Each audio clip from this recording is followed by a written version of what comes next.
Greetings collectors and welcome to today's retro game review. Now, there's a lot of retro horror games out there, offering up various shocks and scares. There's the classic survival horror of Alone in the Dark, the tongue-in-cheek horror of Horror Zombies from the Crypt, the frantic action of Sega's House of the Dead, the graphic shock of Rule of Rose, the eerie suspense of Fatal Frame, the monster combat of Nightmare Creatures, the text-adventure intrigue of House of Death on the Auric One, and of course, the evil of the Chiller on ZX Spectrum. But there's another category of horror game out there, seldom found and rarely executed in a way that makes an impact on the gamer, the elusive genre of the stealth horror game. And what could be better than a Japanese stealth horror game? Well, today I'd like to share with you a game that I believe really does have the creep factor. I of course refer to Forbidden Siren. Just for clarity, you may know this game simply as Siren on the PS2, although several regions such as the UK did elect for the Forbidden Siren title. It's also worth noting that there were two sequels in the way of Forbidden Siren 2 and Siren Blood Curse. Today though, let's take a look at where it all began. Whilst Forbidden Siren isn't exactly unknown to most horror gaming fans, it is a title that I feel gets a little overlooked at times. It's weird and wonderful, with unique game mechanics, and has an undeniably unsettling graphic style. This review may be a little shorter than usual today, as I don't want to drop any spoilers at all here. Forbidden Siren is very much story driven, and that's where the main payoff will be for you if you're yet to play the game. So, what's it all about? Well, for the first half an hour or so of the game, your guess is about as good as mine. The game drops you straight into a story that already seems to be halfway through. It's a bit detached, you might even say unsettling. You'll be treated to some engaging cutscenes of some sort of ritual.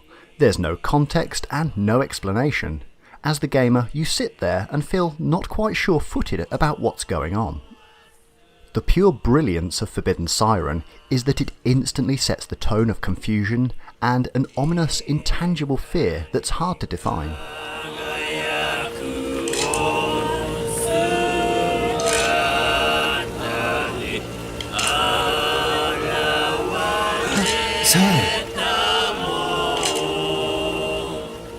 Who's there? Right from the off, the sound design is excellent. You really feel that you're there at the ritual, seeing something that you shouldn't. It's brilliantly conceived. The next minute, you're running from some sort of possessed police officer. In one fell swoop, the game takes you from a narrative-driven piece to survival horror. The game does give the player some structure in the way of a developing timeline to help give a sense of placement. The first stage also goes a long way to introducing the main mechanics, the most important being sight jacking. And here's where the unique selling point of Forbidden Siren kicks in. The sight jacking feature allows you to psychically tune into those around you and see through their eyes. It may be your companion, or something much more insidious. This is perhaps where the creep factor starts to edge into the game.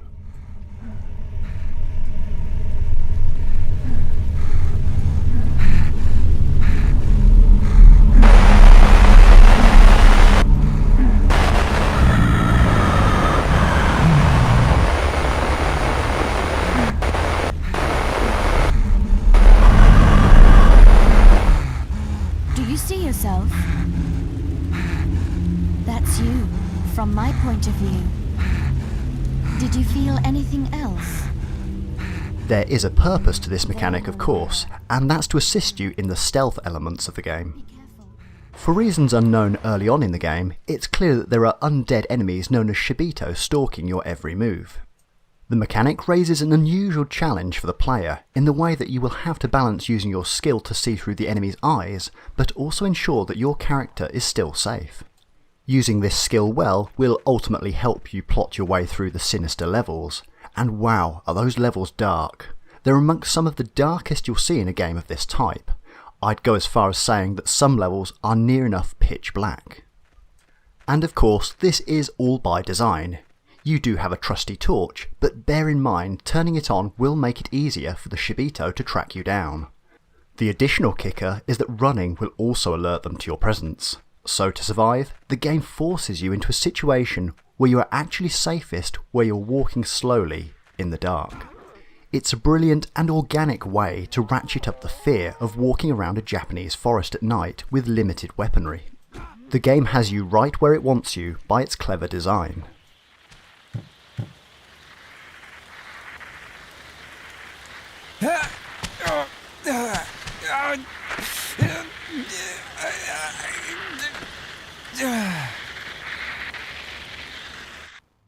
Ignore these mechanics and expect to be dead in no time at all. The game will be absolutely ruthless with you at times if you fail to play by its rules.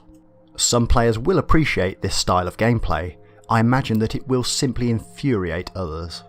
In Forbidden Siren, it's a brave gamer that dares to attempt a speedrun.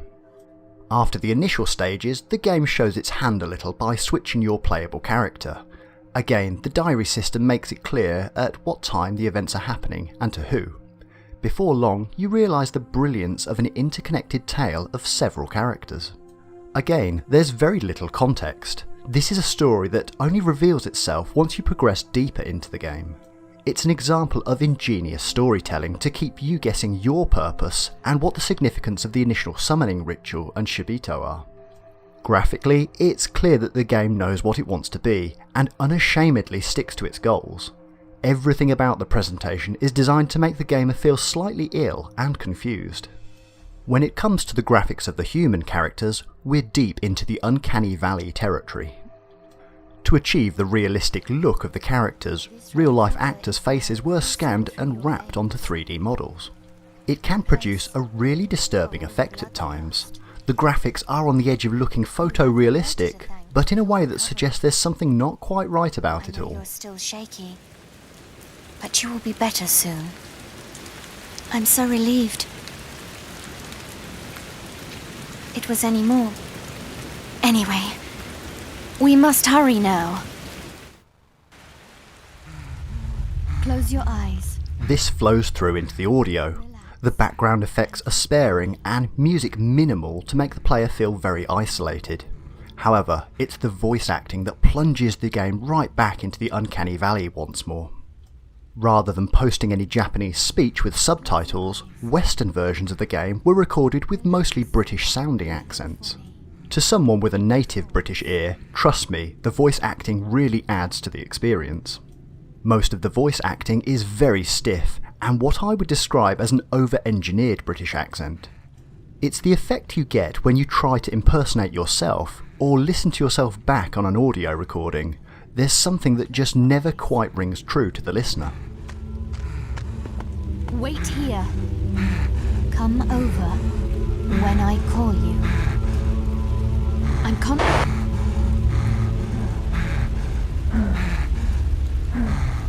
Eventually, you'll be able to feel me calling you.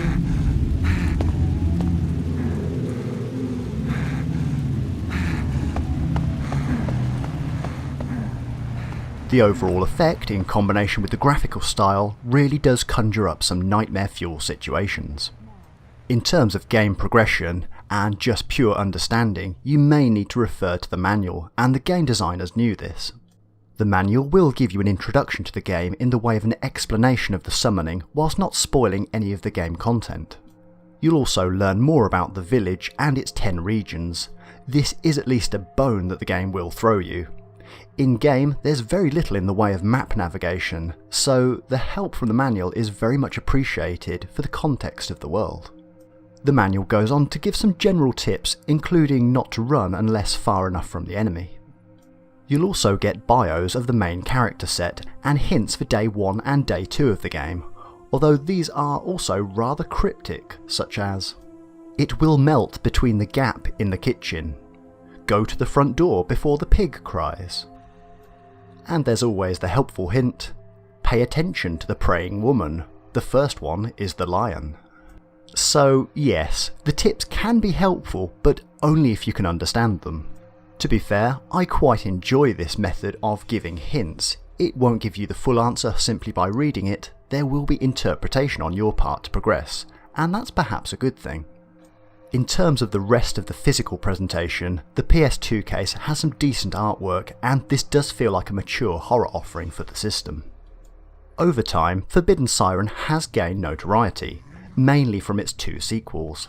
For a copy of the game, expect to pay around £20 British or around $15 US in today's market.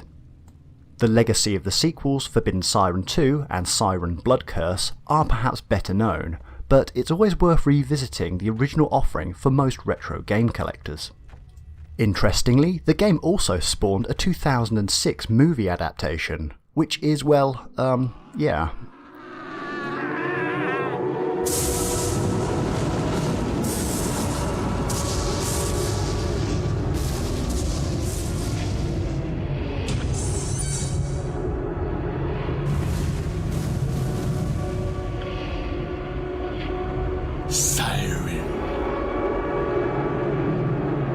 So, is Forbidden Siren worth your time?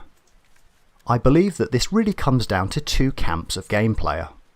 If you are the type of gamer that gets frustrated easily by stealth games, then I'd firmly say give this game a miss. The stealth aspects of the game are firmly ingrained as much as the horror is. So if stealth games really aren't your thing, you perhaps won't get the best out of the game. If you are, however, a bit overexposed to the Resident Evils and Silent Hills of the game genre, then Forbidden Siren is very much worth your time. The stealth survival horror genre still remains relatively niche, but it is most definitely worth exploring. Forbidden Siren happens to be one of the better examples of this unusual mix of game styles. In my personal view, a combination of a very Japanese story-driven horror in combination with the disturbing presentation makes Forbidden Siren stand out from its contemporaries, particularly those that were available upon its initial release. The interlocking stories, the fact that the narrative holds back major plot points until deep into the game, and the creepy execution make Forbidden Siren particularly memorable if you played it in your youth. It may not be the perfect game for everyone, but I can wholeheartedly recommend it for those looking for a deeply disturbing Halloween night in. Until next time, happy gaming and sleep tight.